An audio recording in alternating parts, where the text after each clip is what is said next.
Una pareja se había mudado a una casa nueva. Habían transcurrido 2 semanas y en un día festivo tuvieron oportunidad de descanso y no fueron a trabajar. Ese día pretendían levantarse tarde, pero escucharon en la parte de arriba ligeros pasos, mismos que corrían de un lado a otro. Pensando que quizás era el perro, el hombre se levantó para sacarlo, pero este se encontraba echado en sus pies. El hombre estaba algo extrañado, por lo que fue a ver qué era lo que ocasionaba el ruido. No pudo notar nada raro. La habitación estaba completamente vacía, porque aún no la convertían en la recámara de su agrado. Después de prepararse un café, se sentó a ver televisión. Puso la taza en la mesa de al lado, pero cuando quiso volver a tomarla, ya no estaba. Pensando que tal vez la había olvidado en la cocina, quiso levantarse para ir por ella. Pero la sorpresa es que la taza estaba ahí nuevamente, y esta se encontraba vacía. Volteó a ver para todos lados porque escuchaba unas risas y cuchicheos, como si alguien estuviera escondido mientras observaba la broma. Empezó a buscar nuevamente por la casa, pero como no tenía mucho en dónde buscar, terminó rápidamente. El hombre seguía escuchando risas. Además veía por las ventanas como si alguien se asomara desde fuera. Estaba tan molesto por la situación, que salió de la casa a reprender a quienes creía los hijos de sus vecinos, mismos que había pensado que se habían metido a jugar a la casa. Cuando salió se encontró con un señor que le explicó que aquel predio en el que ahora vivía fue una de las tantas escuelas que quedaron inservibles después del terremoto del 85, el más destructivo en la historia de la Ciudad de México. En dicho terremoto murieron más de 10,000 personas, en su mayoría niños, que sin darse cuenta de lo que había sucedido con ellos, quedaron plasmados sus espíritus en el lugar, llenándolo de risas, de juegos y bromas inocentes. El vecino aseguró que el alboroto llega a ser tal cual parece que viven dentro de esa escuela en sus mejores tiempos. También mencionó que esos eventos solo sucedían en horas de clases, por lo cual tendrían que presenciar el suceso cuando tuvieran descanso entre semanas. A la fecha algunos de esos planteles educativos fueron puestos en pie nuevamente. Se dice que se pueden ver continuamente pequeños niños translúcidos que desaparecen entre las paredes o pasan corriendo de un lado a otro, como si estuvieran buscando la manera de asistir a clases, aún después de estar muertos. Por el evento ocurrido, todos aquellos lugares fueron convertidos en algo más. Conservan aquella alegría, siendo los niños los causantes de bromas a las personas que laboran o habitan en ellos.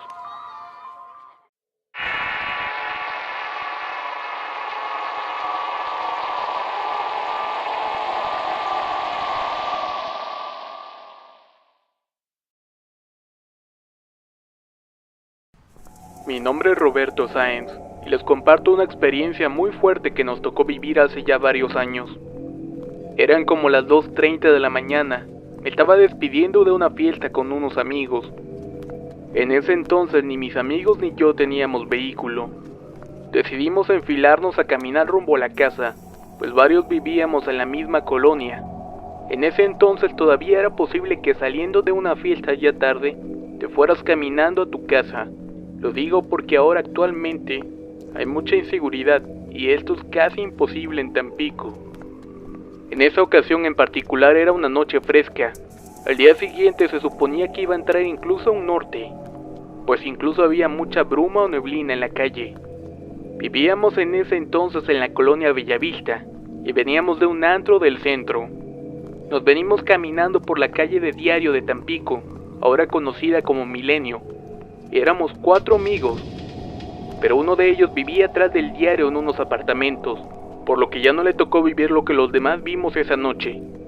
Llegando a la prepa Cedillo y entre secundaria número 1 de Tampico, nos encontramos en una zona poco iluminada, y en medio de esas 2 escuelas hay un pasillo que sale a la calle de atrás. Caminábamos rumbo a Artel Hidalgo, y al pasar por ahí entre las 2 escuelas, nos chistaron. Volteamos a ver a nuestro lado izquierdo y vimos sentada a una mujer. Esta estaba vestida toda de blanco y sus vestidos parecían sobresalir de la oscuridad. Mis amigos y yo nos la quedamos viendo e incluso bromeamos al respecto. Nos decíamos uno al otro que nos estaba hablando una loca y cosas por el estilo. Nos íbamos riendo y cuando llegamos a la calle del auditorio, nos vuelven a chistar. Volteamos nuevamente hacia nuestro lado izquierdo por inercia, el cual se encontraba muy oscuro. No sabíamos muy bien de dónde había venido el sonido, pero para nuestra sorpresa, la vimos nuevamente.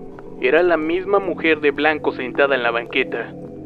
Se nos erizó el pellejo y corrimos deprisa. Habíamos dejado de vacilar porque nos habíamos espantado bastante por la impresión. Llegamos corriendo a Artel Hidalgo y de ahí dimos la vuelta a la izquierda a Bellavista. Eran aproximadamente las 3 de la mañana. Apenas si pasaba alguno que otro carro por la avenida. Empezamos a caminar nuevamente y ya cerca de ahí se quedó otro amigo. Mi otro amigo con el que venía vivía a la siguiente cuadra. Yo era el que vivía más lejos de los 4. Llegando al parque frente al Instituto Anglo, y ya cuando se quedó mi último amigo, me dio mucho miedo. Sabía que no iba solo y corrí. Se me ocurrió pasar por el parque para no rodear, y aunque había luz, había bastantes zonas oscuras y con bruma. Cuando ya iba a la mitad me chistaron nuevamente. Solo vi a alguien que estaba sentado en una de las bancas. No quise ni pude voltear, porque sentía que ahora sí le vería el rostro, y sabía que no sería algo bueno. Solo salí corriendo de ahí a todo lo que pude. Llegué muy alterado a la casa. Abría con miedo pues ya estaban todos dormidos. Volteaba para atrás y como de mi casa se ve el parque, veo que en la banca ya no estaba la sombra, que por un lado, algo o alguien venía hacia mí. De los nervios y el miedo se me cayeron las llaves. No sabía qué hacer en ese momento. El pánico me había invadido por completo. Por fin logré entrar a la casa y encendí todas las luces de mi cuarto. Tenía la sensación de que estaba por la ventana observándome. Estaba muerto del miedo. Esa noche dejé las luces encendidas y me asomaba por la ventana de vez en cuando. No pude cerrar los ojos toda la noche por el miedo. Es horrible esa sensación de miedo a lo desconocido. En ese entonces apenas estaban empezando a salir los celulares, pero salían muy caros. Al día siguiente fui a ver a mis amigos y les conté todo lo que me había pasado. Uno de ellos me dijo que escuchó a su perro ladrar en la noche.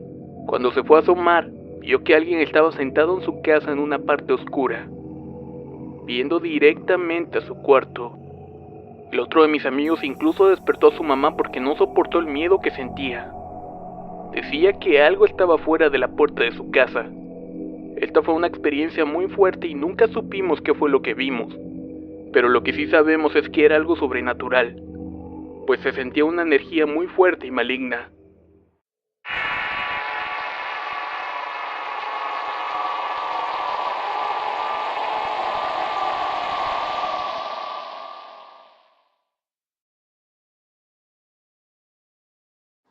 Les contaré que en la casa de mi abuela siempre han espantado.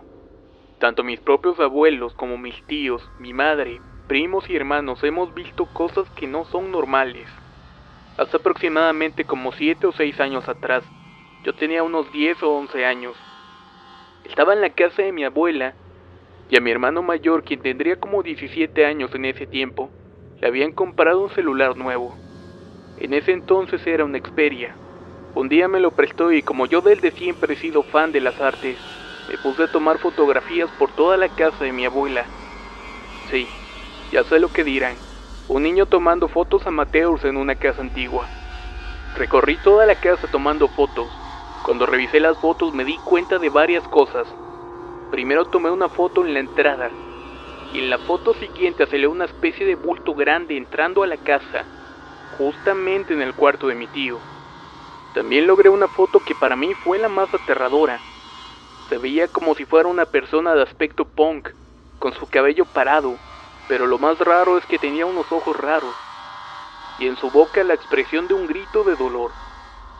En otras partes donde estaba oscuro, se veían muchos bastoncillos de esos que dan en Navidad, pero en forma de luces en el aire.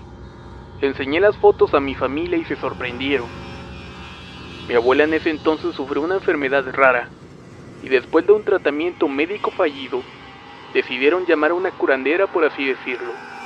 Vio a mi abuela y le dijo que también la casa estaba llena no solo de fantasmas, sino también de entes malignos y otras cosas que habían entrado en un portal a ella. Al parecer una de mis tías había jugado la Ouija muchos años atrás, y eso había ocasionado que se hubiera abierto un portal. La señora limpió toda la casa como una semana entera, y dijo que había logrado sacar todo lo que había entrado por el portal.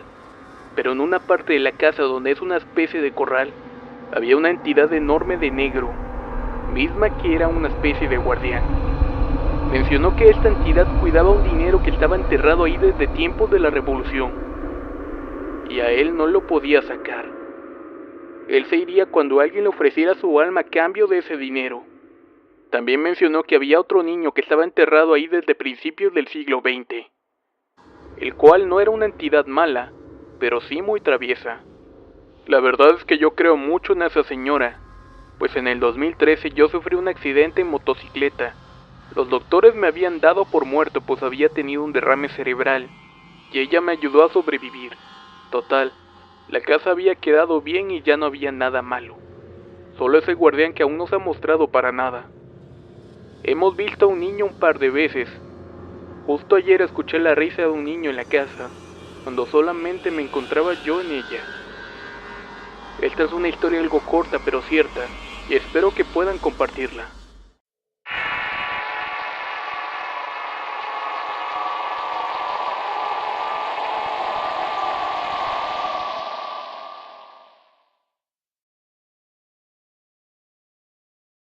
Relato enviado por Robert Ramírez, mismo que me ha pedido que le enviara saludos a su hija de nombre Alison Renata Ramírez Carvajal.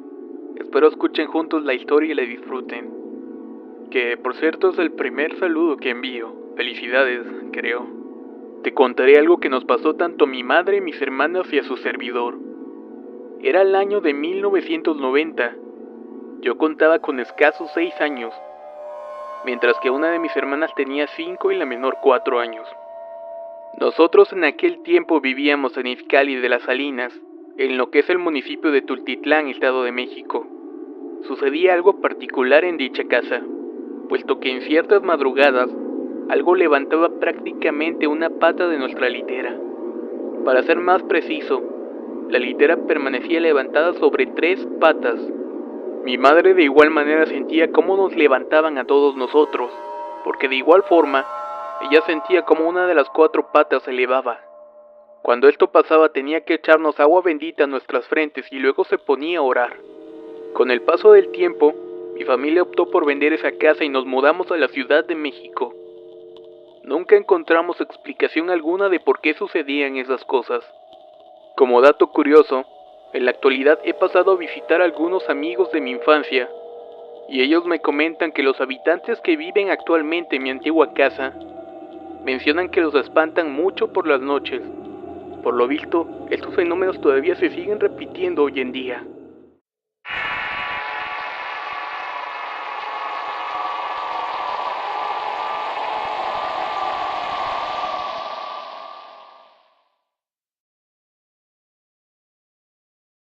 Mi nombre es Cintia y nuevamente les voy a compartir una historia que me sucedió en la adolescencia.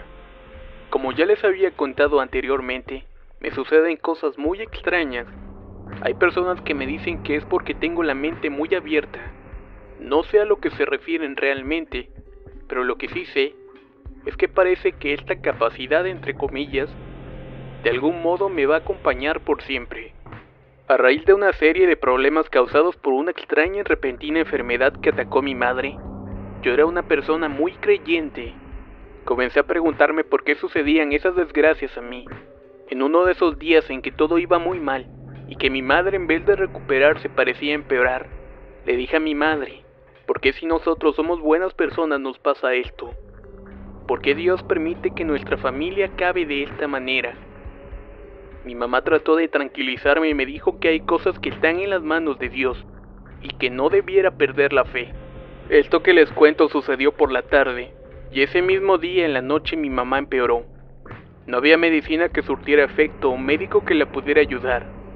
Yo en un acto de desesperación le gritaba a Dios, tú no existes, yo aquí como mensa suplicando por algo que no veo que va a llegar nunca.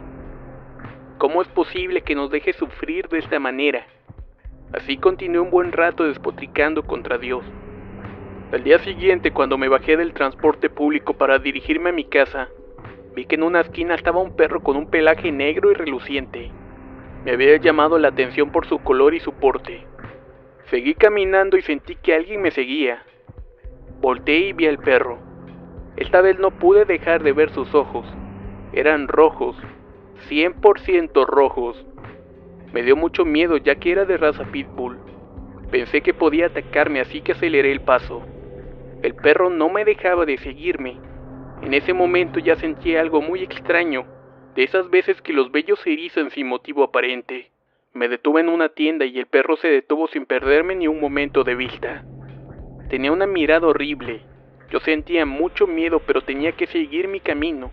Así que salí de la tienda y pensé que tal vez el perro se quedaría ahí o solo se iría. Para mi desgracia, el perro era cada vez más insistente. Llegué a pensar que eran mis nervios, hasta que comencé a meterme, cruzar la calle, regresarme, incluso me seguí una calle después de donde yo vivía, con la intención de perder a dicho perro. Pero él hacía exactamente todo lo que yo hacía. Pareciera no importarle a nadie más, a pesar que a esa hora había mucha gente en la calle. Ya más asustada me dirigí directamente a mi domicilio. Esta vez sin titubear, cuando iba caminando un miedo horrible me estaba paralizando. Así que intenté rezar, pero no pude ni terminar una oración. Parecía haberlas olvidado en cuestión de segundos. Cuando llegué, mi madre abrió la puerta casi de inmediato. Sin decirle nada, tal vez solo por mi cara de espanto, mi mamá se percató de la presencia del perro. Dice que se le erizó la piel al verlo y que sintió mucho miedo.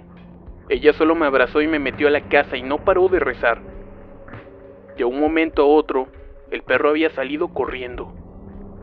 Tal vez esta historia no les provoque miedo, pero puedo decirles que lo que yo sentí fue horrible.